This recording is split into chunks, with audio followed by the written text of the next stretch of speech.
آخری جمله اگر سیاف تمام تا جواب بتونم خیلی میشم 1000 آدم پلن دین میگیرد هر دو چیزی کارکتی کار میکنه دکومنت آدم زنده را هیچ کس ندیده است یک دانه آدم یک چیز کار میکنه یک چیز میمونه بگوی دیگه برای چی؟ برای که تو بلگر برسه همین 1000 آدم تو بلگر برد اینا که در بمیره برای سیاف زیغ نکنم همینجا ما اثبات میکنم که اگر خدا را یک تا بگیم همین کار نمیشود همین ایده من اکا شیرخان درسته که تو عیس الله اکبر میگوی او اینجا کریستیچا میکنم هم دیگر میپرونیم اوقی تیما یکم تیمای پرابلم را برداشته را که سیاف خطی بعضا در بوره همین ملاق هم بزن ما تاگی سیاف میترسم همین جمله را کی فهمید ما تاگی سیاف ما بلش شم میگم بگومش یکی زیر نشم نمیگومش فقط 2 نفر اکش خوب خبر شد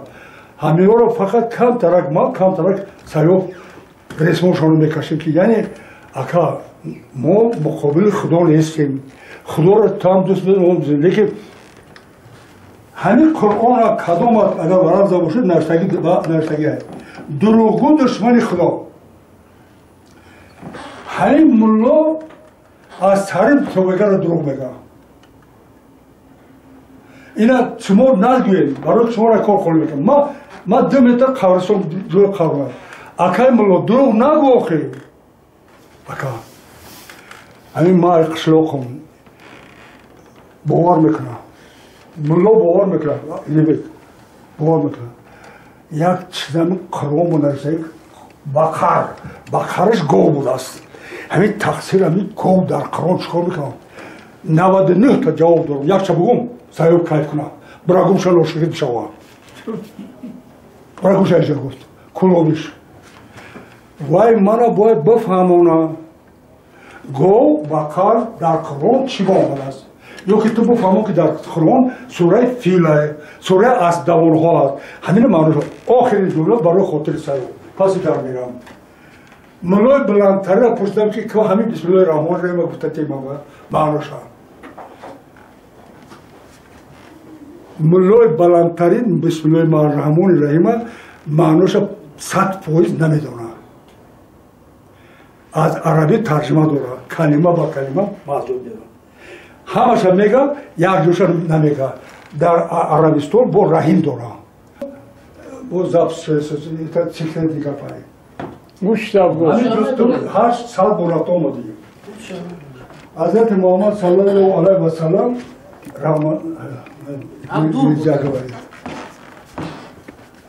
جوره جونش ابوبکر بود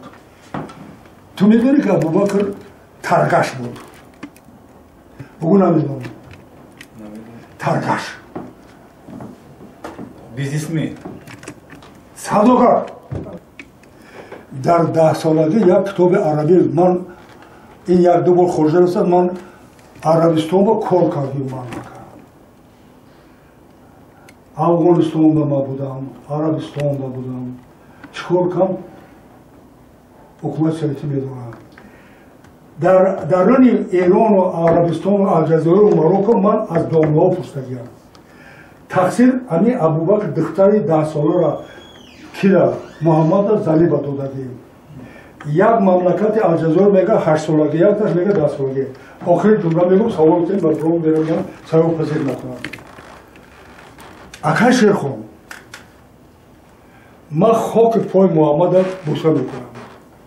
ما هممون رنگ سیاه برای من بالستر و قرآن دارم قرآن من ای قرآن زودتر ای من مرسیدس دادن عربستان با من گفتم که نمیگیرم الان آخرش سوال میتیم جواب ندیم 10 ساله دختره که زنی با دادست حضرت محمد با 6 مملکت مسلمانی با انکم یک جوشا نامعلوم ماندگی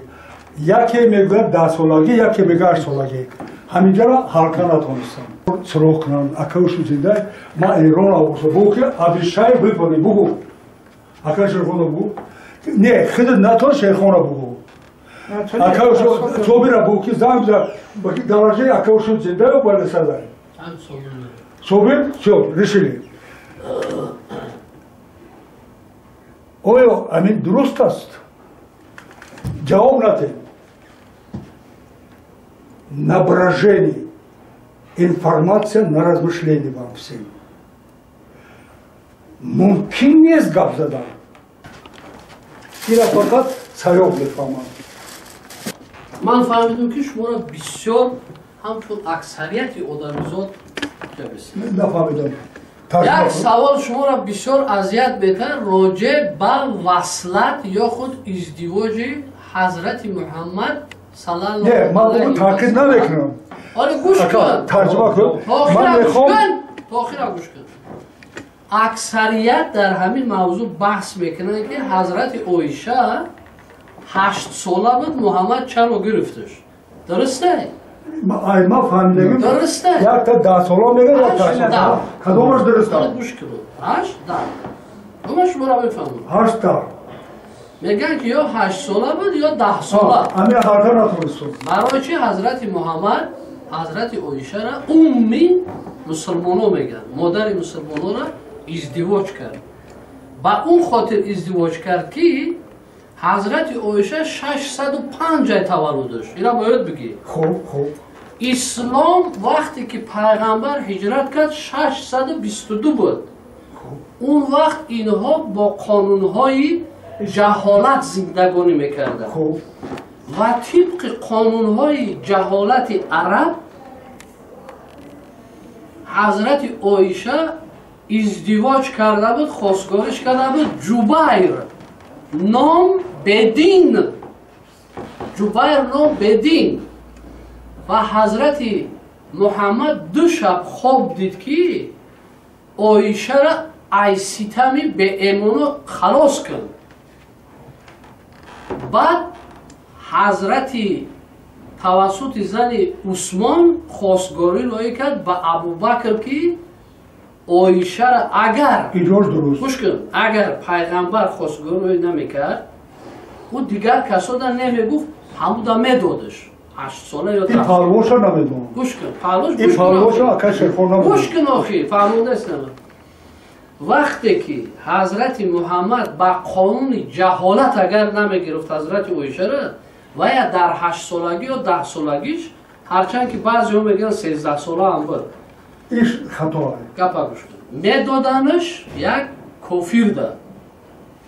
وقتی که حضرت محمد خواستگار روی کرد 2 سال در خواستگاریش بود زنش نبود یوشان اکا شیخون گوش کن تا آخر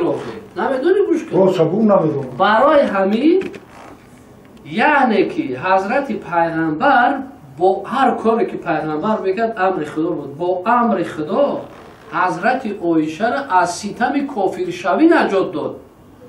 برای که طبق قانونای همون جهل اگر حضرت عایشه کافر را میگرفت در دین همون میرفت پدرش مسلمان بود و خودش مسلمانی را قبول کرد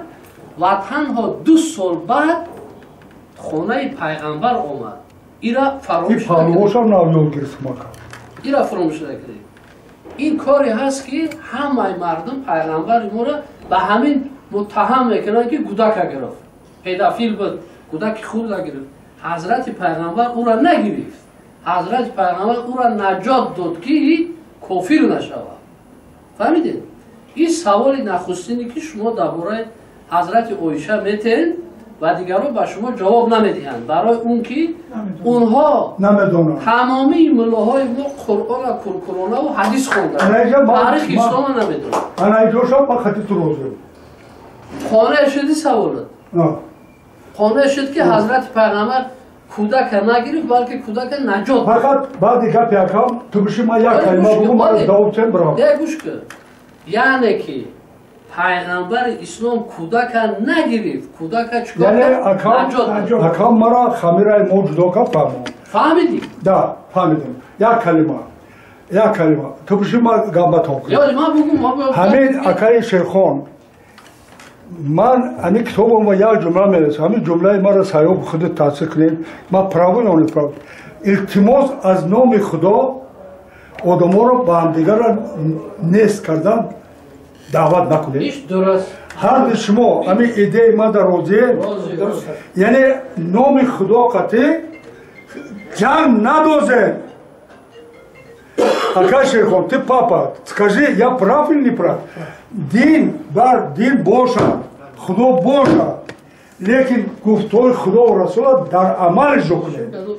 Гапи Корона дар амал жокне. Савол, ин кас мана чудой нафамидаги, мана кам фамон.